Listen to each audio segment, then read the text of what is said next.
Next ਦਾ interface ਦੇ ਵਿੱਚ ਸਾਡਾ ਨੈਕਸਟ ਟੌਪਿਕ ਹੈ ਐਕਸੈਸਿੰਗ ਇੰਟਰਫੇਸ ਵੇਰੀਏਬਲ। ਇਸ ਤੋਂ ਪਹਿਲਾਂ ਤੁਸੀਂ ਅਲੱਗ-ਅਲੱਗ ਤਰ੍ਹਾਂ ਦਾ ਇੰਟਰਫੇਸ ਇੰਪਲੀਮੈਂਟੇਸ਼ਨ ਉਹਨਾਂ ਨੇ ਕਰਕੇ ਦਿਖਾਇਆ, ਤੁਸੀਂ ਉਹ ਵੀ ਦੇਖ ਸਕਦੇ ਹੋ। ਜਿੱਦਾਂ ਕਿ ਇੱਕ ਇੰਟਰਫੇਸ ਨੂੰ ਕਲਾਸ ਨੇ ਇੰਪਲੀਮੈਂਟ ਕੀਤਾ, ਫਿਰ ਉਸ ਕਲਾਸ ਨੂੰ ਕਿਸੇ ਹੋਰ ਕਲਾਸ ਨੇ ਐਕਸਟੈਂਡ ਕੀਤਾ, ਯਾਨੀ ਕਿ ਹਾਇਰਾਰਕੀਕਲ ਵੀ ਅਸੀਂ ਬਣਾ ਕੇ ਦਿਖਾ ਸਕਦੇ ਹਾਂ। ਇੰਟਰਫੇਸ ਦੇ ਨਾਲ ਅਸੀਂ ਹਾਈਬ੍ਰਿਡ ਵੀ ਬਣਾ ਕੇ ਦਿਖਾ ਸਕਦੇ ਹਾਂ, ਜਿਸ ਦੇ ਵਿੱਚ ਡੀ ਜਿਹੜਾ ਇੰਟਰਫੇਸ ਹੈ ਉਹਨੂੰ ਇੱਕ ਇੰਟਰਫੇਸ ਨੇ ਹੀ ਐਕਸਟੈਂਡ ਕੀਤਾ। ਠੀਕ ਹੈ, ਇੱਕ ਕਲਾਸ ਨੂੰ ਇੱਕ ਕਲਾਸ ਨੇ ਐਕਸਟੈਂਡ ਕੀਤਾ, ਬੀ ਨੇ ਇੱਕ ਕਲਾਸ ਨੂੰ ਐਕਸਟੈਂਡ ਕੀਤਾ, ਨਾਲ ਹੀ ਇੱਕ ਇੰਟਰਫੇਸ ਨੂੰ ਇੰਪਲੀਮੈਂਟ ਕੀਤਾ ਅਤੇ ਉਹਨਾਂ ਨੂੰ ਫਰਦਰ ਐਕਸਟੈਂਡ ਕੀਤਾ ਕਿਸੇ ਹੋਰ ਕਲਾਸ ਨੇ। ਇਹਦਾ ਅਲੱਗ-ਅਲੱਗ ਜਿਹੜੇ ਮਤਲਬ ਤੁਹਾਨੂੰ ਫਾਰਮਸ ਨੇ ਉਹ ਸ਼ੋ ਕੀਤੇ ਹੋਏ ਨੇ। ਤਾਂ ਹੁਣ ਸਾਡਾ ਨੈਕਸਟ ਟੌਪਿਕ ਹੈ ਐਕਸੈਸਿੰਗ ਇੰਟਰਫੇਸ ਵੇਰੀਏਬਲਸ। ਮੀਨ ਕੀ ਹੈ ਕਿ ਜੇਕਰ ਇੰਟਰਫੇਸ ਦੇ ਜਿਹੜੇ ਡਾਟਾ ਆ, ਜਿਹੜੇ ਵੇਰੀਏਬਲਸ ਨੇ, ਤੁਸੀਂ ਇਹਨਾਂ ਨੂੰ ਕਿਵੇਂ ਯੂਜ਼ ਕਰ ਸਕਦੇ ਹੋ। ਤਾਂ ਓਬਵੀਅਸ ਹੈ, ਦੇਖੋ ਜਿਹੜੀ ਕਲਾਸ ਉਸ ਇੰਟਰਫੇਸ ਨੂੰ ਇੰਪਲੀਮੈਂਟ ਕਰ ਰਹੀ ਹੈ ਨਾ, ਉਹ ਉਹਦੇ ਮੈਂਬਰਸ ਨੂੰ ਯੂਜ਼ ਕਰ ਸਕਦੀ ਹੈ। ਤੁਸੀਂ ਚਾਹੋ ਤਾਂ ਉਹਨਾਂ ਦੀ ਵੈਲਿਊ ਕਿਸੇ ਹੋਰ ਨੂੰ ਇਨੀਸ਼ੀਅਲਾਈਜ਼ ਕਰਵਾ ਦਿਓ, ਮਤਲਬ ਚੇਂਜ ਨਹੀਂ ਕਰ ਸਕਦੇ ਤੁਸੀਂ ਐਮ ਦੀ ਵੈਲਿਊ ਨੂੰ, ਕਿਉਂਕਿ ਕੌਨਸਟੈਂਟ ਵੈਲਿਊ ਐਮ ਅਤੇ ਐਨ ਚੇਂਜ ਤਾਂ ਨਹੀਂ ਕਰ ਸਕਦੇ, ਬਟ ਯੂਜ਼ ਕਰ ਸਕਦੇ ਹੋ। ਜਿਵੇਂ ਅਸੀਂ ਕਿ ਐਕਸ ਵੀ ਐਮ ਦੇ ਇਕੁਅਲ ਹੀ ਹੋ ਜੇ, ਜਾਂ ਤੁਸੀਂ ਇਸ ਕਲਾਸ ਦਾ ਕੋਈ ਫੰਕਸ਼ਨ ਬਣਾਓ। ਠੀਕ ਹੈ, ਉਸ ਫੰਕਸ਼ਨ ਦੇ ਵਿੱਚ ਜਿਵੇਂ ਅਸੀਂ ਮੈਥਡ ਬਣਾ ਲਿਆ ਇੱਕ, ਉਸ ਫੰਕਸ਼ਨ ਦੇ ਵਿੱਚ ਵੀ ਤੁਸੀਂ ਉਹਦੇ ਮੈਂਬਰਸ ਨੂੰ ਯੂਜ਼ ਕਰ ਸਕਦੇ ਹੋ। ਤਾਂ ਇਹ ਸੀ ਐਕਸੈਸਿੰਗ ਦਾ ਟੌਪਿਕ।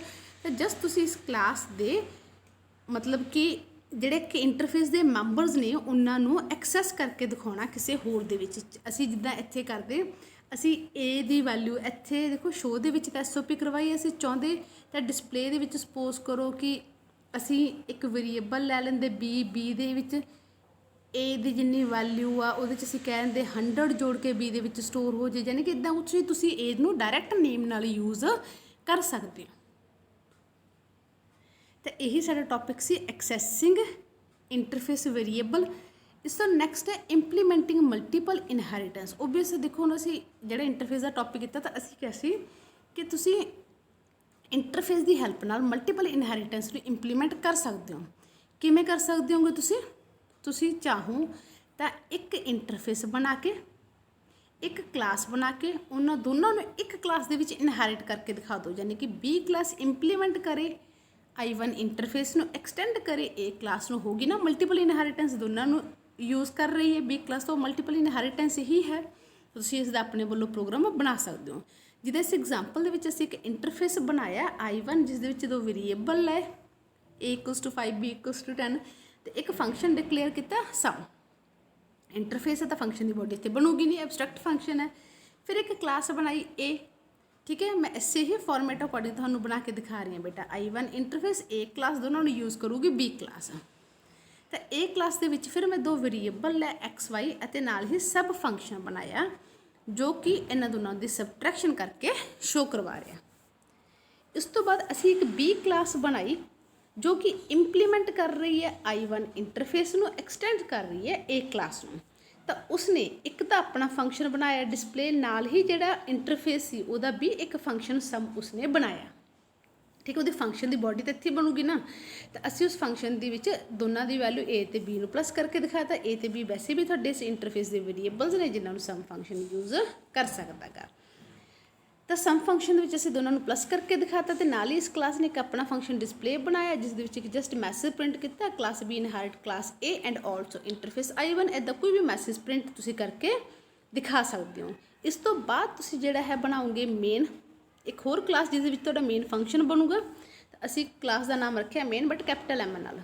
ਕਲਾਸ ਬਣਾਈ ਮੇਨ, ਜਿਸ ਦੇ ਵਿੱਚ ਮੇਨ ਫੰਕਸ਼ਨ ਬਣਾਇਆ, ਅਤੇ ਅਸੀਂ ਸਾਡੀ B ਕਲਾਸ ਦਾ ਆਬਜੈਕਟ ਬਣਾਇਆ। B ਦੇ ਆਬਜੈਕਟ ਨਾਲ ਅਸੀਂ ਇੰਟਰਫੇਸ ਦੇ ਫੰਕਸ਼ਨ ਨੂੰ, A ਕਲਾਸ ਦੇ ਫੰਕਸ਼ਨ ਨੂੰ ਅਤੇ B ਦੇ ਖੁਦ ਦੇ ਫੰਕਸ਼ਨ ਨੂੰ ਕਾਲ ਕਰਕੇ ਦਿਖਾਤਾ। ਤਾਂ ਹੋ ਗਈ ਇਹ ਤੁਹਾਡੀ ਮਲਟੀਪਲ ਇਨਹੈਰੀਟੈਂਸ। ਤੁਸੀਂ ਚਾਹੋ ਤਾਂ ਇਸ ਪ੍ਰੋਗਰਾਮ ਦਾ ਸਕਰੀਨਸ਼ਾਟ ਲੈ ਸਕਦੇ ਹੋ। ਇਹ ਤੁਹਾਡਾ ਕੰਪਲੀਟ ਪ੍ਰੋਗਰਾਮ ਹੈ। ਇਸ ਤੋਂ ਨੈਕਸਟ ਤੁਹਾਡੀ ਬੁੱਕ 'ਤੇ B ਮਲਟੀਪਲ ਇਨਹੈਰੀਟੈਂਸ ਦੀ ਐਗਜ਼ਾਮਪਲ ਬਣਾ ਕੇ ਦਿਖਾਈ ਹੋਈ ਹੈ, ਜਿਸ ਦੇ ਵਿੱਚ ਇੱਕ ਇਹਨਾਂ ਨੇ ਸਟੂਡੈਂਟ ਕਲਾਸ ਬਣਾਈ, ਵੇਰੀਏਬਲ ਰੋਲ ਨੰਬਰ ਲਿਆ, ਇੱਕ ਫੰਕਸ਼ਨ ਲਿਆ ਗੈਟ ਨੰਬਰ, ਜਿਹੜਾ ਕਿ ਰੋਲ ਨੰਬਰ 'ਚ ਵੈਲਿਊ ਸਟੋਰ ਕਰਵਾ ਰਿਹਾ N। ਉੱਧਰੋਂ ਕਿਉਂ ਆਰਗੂਮੈਂਟ ਲੈ ਕੇ ਰੋਲ ਨੰਬਰ ਦੇ ਵਿੱਚ ਵੈਲਿਊ ਸਟੋਰ ਕਰਵਾਤੀ। ਇੱਕ ਪੁੱਟ ਨੰਬਰ ਜਿਹੜਾ ਕਿ ਇਸ ਰੋਲ ਨੰਬਰ ਦੀ ਵੈਲਿਊ ਨੂੰ ਪ੍ਰਿੰਟ ਕਰਕੇ ਦਿਖਾ ਰਿਹਾ। ਫਿਰ ਇੱਕ ਕਲਾਸ ਟੈਸਟ ਬਣਾਈ, ਜਿਹੜੀ ਕਿ ਤੁਹਾਡੇ ਸਟੂਡੈਂਟ ਇੰਟਰਫੇਸ ਕਲਾਸ ਨੂੰ ਐਕਸਟੈਂਡ ਕਰ ਰਹੀ ਹੈ। ਉਹਨੇ ਵੀ ਦੋ ਵੇਰੀਏਬਲ ਲਏ, ਗੈਟ ਮਾਰਕਸ ਨਾਮ ਦਾ ਇੱਕ ਫੰਕਸ਼ਨ ਬਣਾ ਕੇ ਦੋ ਆਰਗੂਮੈਂਟ ਰਿਸੀਵ ਕਰਕੇ ਦੋਨਾਂ ਦੀ ਪਾਰਟ 1 ਪਾਰਟ 2 'ਚ ਵੈਲਿਊ ਸਟੋਰ ਕਰਵਾਈ, ਅਤੇ ਪੁੱਟ ਮਾਰਕਸ ਦੇ ਵਿੱਚ ਦੋਨਾਂ ਦੀ ਵੈਲਿਊ ਨੂੰ ਪ੍ਰਿੰਟ ਕਰਕੇ ਦਿਖਾਤਾ। ਪੁੱਟ ਮਾਰਕਸ ਨਾਮ ਦਾ ਇੱਕ ਫੰਕਸ਼ਨ ਬਣਾਇਆ।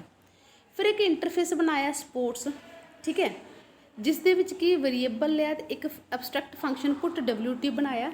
ਇੱਥੇ ਅੱਗੇ ਹੋ ਰਹੀ ਤੁਹਾਡੀ ਮਲਟੀਪਲ ਇਨਹੈਰੀਟੈਂਸ। ਰਿਜ਼ਲਟ ਕਲਾਸ ਨੇ ਟੈਸਟ ਇੰਟਰਫੇਸ ਨੂੰ ਇੰਪਲੀਮੈਂਟ ਕੀਤਾ, ਸੌਰੀ ਸਪੋਰਟਸ ਇੰਟਰਫੇਸ ਨੂੰ ਇੰਪਲੀਮੈਂਟ ਕੀਤਾ, ਜਿਹੜੀ ਉੱਪਰ ਟੈਸਟ ਕਲਾਸ ਸੀ ਉਹਨੂੰ ਐਕਸਟੈਂਡ ਕੀਤਾ। ਯਾਨੀ ਕਿ ਇਸ ਫਾਰਮੈਟ ਦੇ ਵਿੱਚ ਉਹ ਜਿਹੜਾ ਕੰਮ ਕਰਕੇ ਦਿਖਾ ਰਹੇ ਹੈਗੇ। ਸਟੂਡੈਂਟ ਕਲਾਸ ਨੂੰ ਇਹਨੇ ਐਕਸਟੈਂਡ ਕੀਤਾ ਟੈਸਟ ਨੇ, ਇੱਕ ਇੰਟਰਫੇਸ ਨਾਮ ਦਾ ਇੱਕ ਸਪੋਰਟਸ ਨਾਮ ਦਾ ਇੰਟਰਫੇਸ ਬਣਿਆ, ਇਹਨਾਂ ਦੋਨਾਂ ਨੂੰ ਇਸ ਕਲਾਸ ਨੇ ਕੀਤਾ। ਚਾਹੋ ਤਾਂ ਇਹਨੂੰ ਨਾਮ ਵੀ ਤੁਸੀਂ ਬਣਾਉਂਦੇ। ਕਲੀਅਰ? ਤਾਂ ਇਹ ਮੈਥਡ ਨਾਲ ਬਣਾ ਕੇ ਦਿਖਾ ਰਹੇ ਹਾਂ ਅਸੀਂ। ਫਿਰ ਉਸ ਕਲਾਸ ਦੇ ਵਿੱਚ ਅਸੀਂ ਕੋਈ ਵੇਰੀਏਬਲ ਲਿਆ ਟੋਟਲ, ਇੱਕ ਤਾਂ ਜਿਹੜਾ ਇੰਟਰਫੇਸ ਦਾ ਫੰਕਸ਼ਨ ਸੀ ਉਹਨੂੰ ਪਬਲਿਕ ਕਰਕੇ ਇੱਥੇ ਉਹਨੂੰ ਡਿਫਾਈਨ ਕੀਤਾ, ਠੀਕ ਹੈ, ਕੋਈ ਵੈਲਿਊ ਪ੍ਰਿੰਟ ਕਰਕੇ ਦਿਖਾਤੀ, ਤੇ ਨਾਲ ਹੀ ਇਹਨੇ ਆਪਣਾ ਵੀ ਇੱਕ ਫੰਕਸ਼ਨ ਡਿਸਪਲੇ ਬਣਾਇਆ ਜਿਹਦੇ ਵਿੱਚ ਤੁਸੀਂ ਇਹ ਸਭ ਦੀ ਵੈਲਿਊ ਪ੍ਰਿੰਟ ਮਤਲਬ ਟੋਟਲ ਕਰਕੇ ਪ੍ਰਿੰਟ ਕਰਨਗੇ, ਤੇ ਨਾਲ ਹੀ ਫੰਕਸ਼ਨ ਪੁੱਟ ਨੰਬਰ, ਪੁੱਟ ਮਾਰਕਸ, ਪੁੱਟ WT ਸਭ ਨੂੰ ਹੀ ਇਹ ਇੱਥੇ ਕਾਲ ਕਰਕੇ ਦਿਖਾ ਰਹੇ ਆ। ਫਿਰ ਬਣੀ ਇੱਕ ਮੇਨ ਵਾਲੀ ਕਲਾਸ, ਠੀਕ ਹੈ, ਇਹਨਾਂ ਨੇ ਫੰਕਸ਼ਨ ਸਾਰੇ ਮੇਨ ਦੇ ਵਿੱਚ ਨਹੀਂ ਕਾਲ ਕੀਤੇ, ਇਹਨਾਂ ਨੇ ਸਾਰੇ ਫੰਕਸ਼ਨ ਇੱਥੇ ਹੀ ਕਾਲ ਕਰਤੇ। ਤੇ ਹਾਈਬ੍ਰਿਡ ਕਲਾਸ ਦੇ ਵਿੱਚ ਜਦੋਂ ਮੇਨ ਫੰਕਸ਼ਨ ਬਣਾਇਆ ਤਾਂ ਤੁਹਾਡੀ ਕਲਾਸ ਜਿਹੜੀ ਤੁਹਾਡੀ ਕਲਾਸ ਜਿਹਨੇ ਸਾਰਿਆਂ ਨੂੰ ਇਨਹੈਰਿਟ ਕੀਤਾ ਸੀ, ਰਿਜ਼ਲਟ ਕਲਾਸ ਉਸ ਦਾ ਆਬਜੈਕਟ ਬਣਾਇਆ ਸਟੂਡੈਂਟ 1 ਨਾਲ ਗੈਟ ਨੰਬਰ, ਗੈਟ ਮਾਰਕਸ ਤੇ ਡਿਸਪਲੇ, ਤਿੰਨੋਂ ਫੰਕਸ਼ਨਸ ਨੂੰ ਕੀਤਾ ਕਾਲ। ਕਲੀਅਰ ਹੈ? ਤੇ ਕਿਉਂਕਿ ਪਹਿਲਾਂ ਗੈਟ ਨੰਬਰ ਚੱਲੂ ਵੈਲਿਊਜ਼ ਦੇ ਦੂਗਾ, ਫਿਰ ਗੈਟ ਮਾਰਕਸ ਨਹੀਂ ਚੱਲਿਆ ਉਹਨੇ ਵੈਲਿਊ ਦਿੱਤੀ, ਫਿਰ ਡਿਸਪਲੇ ਫੰਕਸ਼ਨ ਕਾਲ ਹੋ ਗਿਆ। ਜਦੋਂ ਡਿਸਪਲੇ ਫੰਕਸ਼ਨ ਕਾਲ ਹੋਇਆ ਤਾਂ ਡਿਸਪਲੇ ਫੰਕਸ਼ਨ ਦੇ ਵਿੱਚ ਅੱਗੇ ਜਾ ਕੇ ਪੁੱਟ ਨੰਬਰ ਫੰਕਸ਼ਨ ਕਾਲ ਹੋ ਗਿਆ, ਪੁੱਟ ਮਾਰਕਸ ਕਾਲ ਹੋ ਗਿਆ, ਪੁੱਟ WT ਕਾਲ ਹੋ ਗਿਆ, ਤੇ ਟੋਟਲ ਪ੍ਰਿੰਟ ਕਰਕੇ ਦਿਖਾ ਦਿੱਤਾ।